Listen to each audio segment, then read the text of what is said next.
Hey everybody, welcome to this episode of Think Business Live. Looking forward to talking with Steve Griggs. Steve, it's great to connect with you. Steve Griggs Design, stevegrigsdesign.com.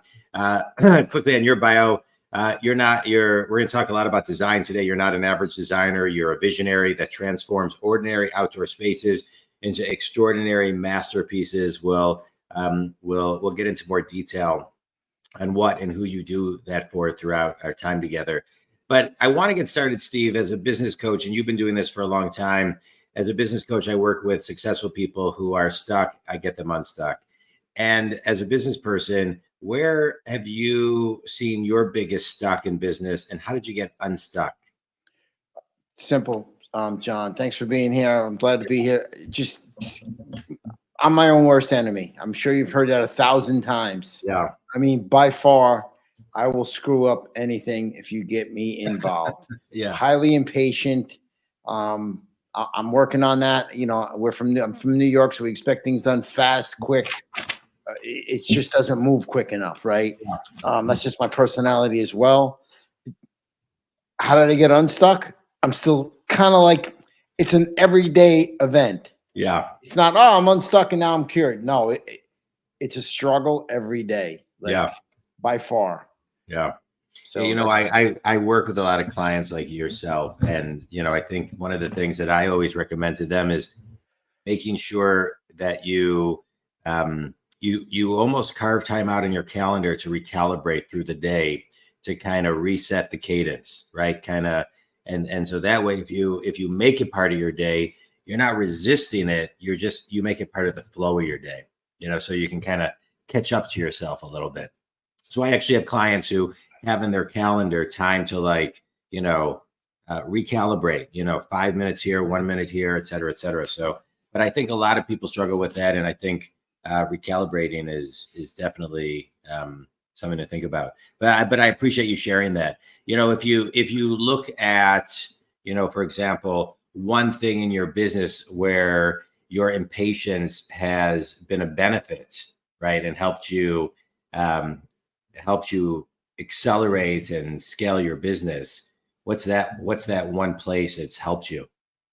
That was a good tip you gave to kind of recalibrate. The one tip, yeah. So growing up, I guess they call it ADD, right? Like whatever they call it. But that's just so I try to me now that's my superpower for sure. Yeah, I will work circles around anyone. I'm 64, and I will go. So I try to use that to my advantage because it's in New York. We're in New York. People are very impatient. It appears everybody's kind of chill and laid back. And if I was chill and laid back, I wouldn't be on this podcast with you now. All right, good. Right. Well, just, you really kind of surrender to your strength and let it work for you. Absolutely. Yeah. I love that. All right. So let's talk about your business, right? So you got decades of experience. You got a really keen eye for detail. You become one of New York's premier landscape designers, elevating homes and luxury communities, urban spaces, et cetera, et cetera. Let's just rewind that for a minute and talk about the feeling of tranquility. I've seen some of your work, and it's just kind of surrendering to a breath. Right. It's like, I feel like in a way you create this sanctuary for people to just take a deep breath. And so I just wanted to, that's my perception as I look at some of your work. But where does the passion come from to do this type of work? And what are you hoping your clients get from your work? I mean, so doing this 40 years residential, you've been in a lot of homes, dealt with a lot of families, a lot of clients. I've done 2 or 3 homes. They've moved. I've done their second, third home. I think the biggest, you're basically creating because your home is your space, right? That's right. In this crazy world, ever since even before COVID, but now it's even more like it's your space, it's your sanctuary. So you really want to design it like it's your own space, right? And then a couple of biggest thrills you get is like a client didn't know how to swim till I put a pool in, then he knows how to swim at 50 years old. So those are the kind of joy that you get from it, right? Because when I'm gone, when I leave, I'm kind of like, you can call me with questions, but like you really have to live in the space and you create memories in that space. Yeah. Where do you find your space? What's your space that you can kind of do your best thinking and creative thinking, and how does that channel through you? I mean, I have a nice backyard, but it's not over the top. I'm like the shoemaker, right? As they Yeah. say, the shoemaker. I mean, we got the fire pit, the hot tub. You have nice things, but where do I get my serenity from at Yeah. times? Where do you get your serenity to kind of get ideas Love the fire pit. Love the night Yeah. fire pit for Yeah. sure. And I also have a wood burning one. Throw some logs in there. Yeah. I'm outside with the dogs. Like I have 2 labs. I'm outside with the dogs and I just sit out there at night. My wife thinks I'm crazy, but it's freezing cold, but I don't know. It's invigorating. Yeah. Yeah.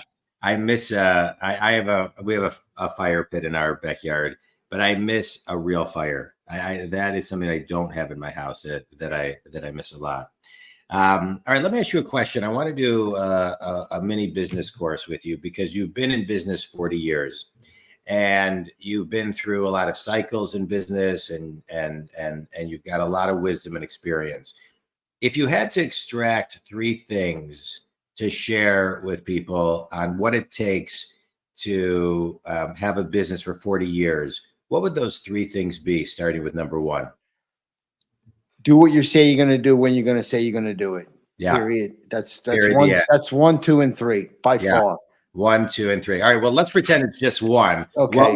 But I agree with you. That is 1, 2, 3 through 10. Nobody wants to hear your stories. Right. Everybody has problems. They don't want to hear. They don't want to hear you delayed. They don't care about that, especially in New York. Right. So right. they expect things done on time, on budget, and on schedule. Right. So I mean, maybe that's number 2. And number 3 is just never give up. Like, oh my God. I mean, I had my cars repossessed with two baby seats in the car in 2008. Like I'll never forget. That is ingrained. When they came up, they knocked on the door, 3 o'clock in the morning. They said, "I'm sorry, Mr. Griggs, but you haven't, I said, "Can I get the car seats out?" I mean, man, it is like yesterday. So that is definitely ingrained in the head. Yeah. Yeah. No, I appreciate that story. And, you're sitting here, it's 2008. 2008 was a very tough year. I took over, I was in commercial real estate at that time, and I was an agent, and I took over my office August 4th of 2008, and the market crashed in September. And whoa, the world really transformed. And so, and it was tough. But, so 2008 seems like a long time ago, but it also was not a long time ago. And so when you look, I want to do a little mini life course. When you look at the life lessons that in 2008, having your car possessed, amongst maybe other things that were going on, what were some of the lessons you learned coming out of 2008?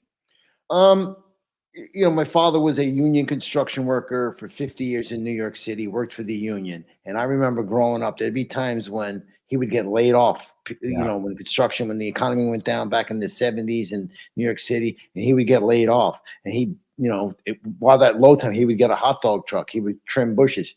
Don't forget, with 5 kids and a mortgage, he basically had to do whatever it took to make it happen. And I guess that's kind of in my head. I just had to do whatever. And by doing the right thing all those years for those old clients, I was able to go back to them and do a little bit of something just to keep something going. So, so definitely nurture the forest, nurture the garden that you've tilled over these years by doing a good job. And you can always go back to that well. Yeah. And what I'm hearing you say is hustle. It's just like the constant hustle and grit. I mean, get married, have a couple kids, get a mortgage, and that'll make you hustle. Like, I don't know what else to say. Like, What's one, just to end this, what's one lesson that you would say, wow, that lesson, I wish I knew 20 years ago? Wow. I wish that there was podcasts like this 20 years ago. Yeah. I wish there was, I would have saved so much pain and suffering Yeah. I mean, by far, because you can just jump on a podcast like this, learn some business techniques, take it out into the real world. I mean, it's a no-brainer. Yeah. Yeah. I love it.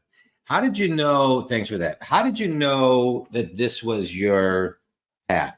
How did you know that this was your path? To that point, like, you had to figure stuff out on your own. You didn't have the podcast, you know, how did you know? I think a lot of people right now are in this space where they're trying to figure out what's next. A lot of kids, you were telling me before your boy just graduated. A lot of young adults who are in college are so anxious that they want, what they're going to do and where they're going to be. And I don't think I felt that anxious as the kids today feel. So how, I mean, I see it. It's like, dude, chill out. Like, you're only going to go through this, like, you're 20 years old. Like, you got to yeah, be kidding me. Because when you get out of college and start real working, whenever that is, it's just a grind. So you might as well enjoy it, relax, and take your time and pick the right job. yeah, What are you so anxious for, right? And I think everybody, I'll be very transparent, should do manual labor for a couple of summers. yeah, For sure. You will get mad respect for those guys that are out there in the heat and the cold, and you will appreciate, working on a computer or working in an office as opposed to manually digging. That will straighten you out in school so you can continue to do your education and get that out of the way. yeah. So speaking of that, let's talk about your book. Best-selling author, Straight Dirt, New York City's premier designer, tells it like it is, right? I mean, so what is the reader going to get from your book? Again, I wasn't a straight A student. I figured, the publisher came up with an idea for a coffee table book. You want to become the authority in the space. So the book was the fastest and best way. And the book is basically a lot of short stories, quick tips, a lot of photos of jobs I've done over the 30 years. Nobody really wants to read anymore. Nobody wants to sit and read an 800-page book. So it has a lot of nice pictures in it and some good stories with some clients over the years. Yeah. Yeah. People don't read, they skim. It's a changing world, and getting the message out, getting a message and is really important to make it clean and concise. So I just want to talk about, your line, which is tell it like it is. How do you tell it like it is in today's world? Because today's world is different than 10 years ago or 5 years ago. I get a lot of pushback from that a little bit. Well, when you see a client and they're trying to tell you one way, I have to be transparent and tell them the truth. Yeah. Nobody tells the truth. Like, you just tell the truth. Like, yeah. It's not going to work. It's going to look terrible. It's going to cost a fortune. Whatever that truth is, when you're doing a design, you need to be upfront. And I tell them I'm going to be upfront and transparent before I even meet them. So if you're looking for a guy to be a yes person on your backyard, I'm probably not the guy. You're not the guy. Not the guy. I interviewed a couple of times Howard Behar, who was the former president of Starbucks. He was actually my very first guest on this podcast. Wow. And he wrote a book. It's not all, I think it's the name of the book. It's Not All About the Coffee. And one of the things he talks about, and he talked about it when I interviewed him, was he tells his story, and I may be getting some of it wrong, but the gist is there, that he had to lay a bunch of people off. And he had this list, and he misplaced the list, and somebody got their hands on it. And so he had an emergency meeting with all the leadership of, like, what are we going to tell people? How are we going to, quote unquote, spin it? I'm using my own words a little bit. And his executive assistant at that meeting said, Howard, just tell him the truth. Only the truth sounds like the truth. And so he talked about how that was a really big moment for him. But it's true as you're talking, right? So people, whether they're ready or not, only the truth sounds like the truth. True. Yeah. So I like true, right? So I like that. You're in a business where nothing is cookie cutter. Everything is unique. Everybody wants something that's unique to them, fits their personality, alignment with who they are, what they're how creating their space, their freedom, their breath, etc. How do you keep on coming up with new ideas and new custom things? because you got to be, that requires a really creative mind. I mean, you listen, you just listen to the clients, and you're also like the marriage counselor too, because the husband wants one thing, the wife wants another, so you're trying to like navigate, and the kids want another, so you're trying to navigate and keep everybody on the same level, right? And I tell them that up front, like, listen, I got very hard for me to pick sides, but I have to play both sides of the fence, the husband and the wife. The wife wants something, the husband has to pay for it. I have to kind of break the bad news to him. Yeah. And I don't know, you just listen to the clients. You try to, my job is to make them the hero of their project. Does that make sense? Yeah. Like, I am just a guide. Like, I am not I'm not going to come in there and say it needs to be this way, it needs to be that day. My job is to deliver something that you are going to love with your family and create memories. And through my experience and educational, I can guide you there. That's really all I do. Yeah. So I want to talk about that, because I think you're a guide for people who are in front of you and behind you.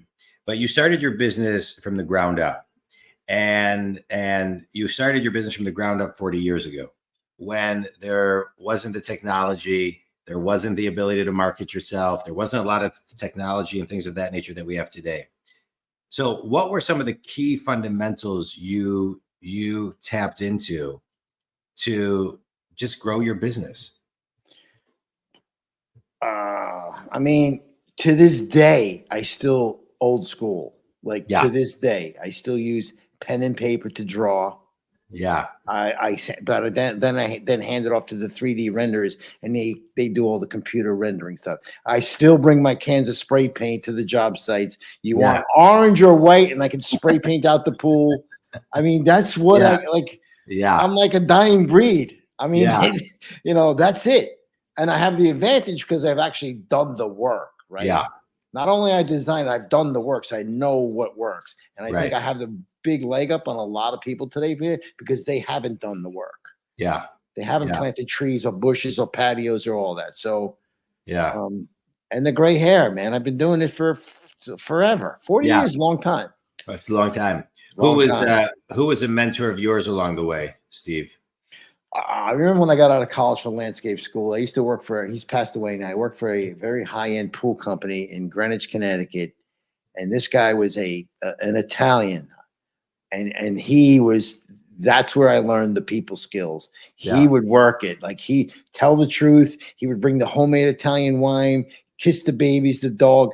And that's where you became part of the family. And that's where they really learn, like, and trust you. You know, you're not BSing, you're just being genuine about the project, right? Yeah. I love it. All right, let's do a quick speed round. A book, a TED Talk, an article, something that's had a big impact on you. Couple things. Being on Cardone's show, Grant Cardone's show, Power Players. That was big. Yeah. And then since then, he's really blew up. So interesting guy. Love him or hate him, he's very successful. I remember we were down there with my sons, and he's like, you don't need to go to college. This is right before he went to college. But like, Bravo TV was good too. Like, I think all that is good, right? The more you can get out there and expose yourself to be in front of people, you have to adapt to the times. I'm always learning. I barely figured out how to do an Instagram reel. Yeah. Like, keep on learning. It's so frustrating. These kids grew up with this stuff, and I'm Googling at night, Googling how to post a reel. I'm not kidding. Yeah. All right. I can help you with that too. Best piece of wisdom you've ever received. Say what you're going to do when you're going to do it, man. Just be, your word is your bond. Yeah. I don't need a contract. I really don't. Yeah. I don't do contracts. I'm a business coach, and I work with successful people who are stuck. I get them unstuck. And I've never done a contract in almost 9 years, because I don't want people, even energetically, feeling like they have a contract.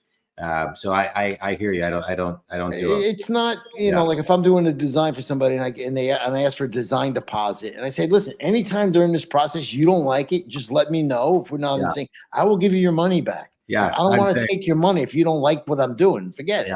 Same. Amen. Finish the sentence. Last question, Steve. One thing that everybody can do to start doing what they say they're going to do when they say they're going to do it is? That's a tongue twister, huh? Yeah. Just answer your phone. Yeah. Like just don't hide. I really like that answer. I A lot mean, of people do not answer the phone anymore. Right. I don't know. I can't even get my kids to answer the phone. I got a text, but answer your phone. Yeah. Call people back. Call people back. If you get a call lead, you call them back right away. Don't leave people hanging. Fill out a form. Just answer your phone. I give everybody my cell phone. I run my calendar. I return every call same day. I couldn't agree with you more. That's, you talk old school, but that is a differentiator today. When you do that, it separates you from the pack. So you're old school like me. I'm you're old school. You're old school. Yeah. I return. Old school's the only school, right? It's the only school. Unless I'm sleeping, I return every call, text, email, same day. Yeah. Amen. Tell don't people call me at night. Don't call me, after 8 o'clock. Like, I'm not answering your call. Like, I gotta shut it. And Sundays, I do try to Sundays. I'll keep the phone off. Yeah. I try to keep it off on Sunday. Yeah. Are you one of those guys that keeps it on 24/7? I keep it on, but my clients don't take advantage. So yeah, they're not calling you. You're not me. I'm good with it. Yeah. So tell everybody who your ideal clients are, Steve, and how they can connect with you. At SteveGriggsDesign.com is the website. At Steve Griggs Design is Instagram. What was that other thing you said? Just who your ideal clients are. The client that says, Steve, you've been doing this for so long. We trust you. Yeah. I'm going away for 2 weeks. When I come back, those are the best. Yeah. And sometimes, when they ask, when they're too involved, it's not good. Yeah. It really stifles the creativity. It really, we've all had bad clients, right? We all had bad clients, but those are the best clients. Let the guys do the job that you hired them to do. Yeah. Amen. All right. Steve, I appreciate your time. This was great. Think community, I always like to extract one thing, which has been kind of a through line of this talk. In business, do what you say you're going to do when you say you're going to do it. I love it. And return phone calls. It's a big differentiator. You can grow your business by just doing those two things. So simple. They're so simple. It's complicated. Don't resist it and just dive in. Steve, this was great. If you guys want to get a hold of Steve, you can reach him at SteveGriggsDesign.com. You can reach me at JohnDwoskin.com. Steve, stay on for a bit, but I appreciate it. This was a great talk, and I appreciate your time and your wisdom. Thanks for doing what you do. Thanks, John. You're doing a great thing with the podcast. Thanks, Steve.